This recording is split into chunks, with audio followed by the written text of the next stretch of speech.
که آن لذت در کاخهای بلند پادشاهان و حاکمان دنیا هم یافته نخواهد شد. گر پادشاهان می‌دانستند که مجاهدین حتی از سختی‌های میدان جهاد نیز لذت می‌برند، البته که برای دستیابی به این لذت با آنها می‌جنگیدند.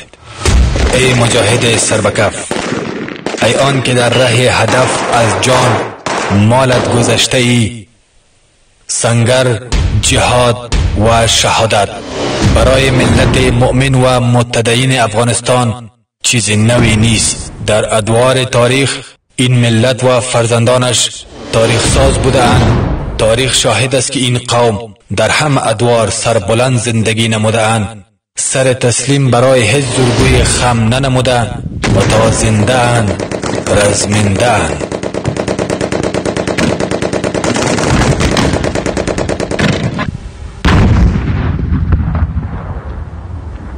بله، بیایید با چندی از حرکات‌های نظامی و تمرینات دلچسب این مجاهدین خدا ترس دلهای گرم خود را سرد کنیم.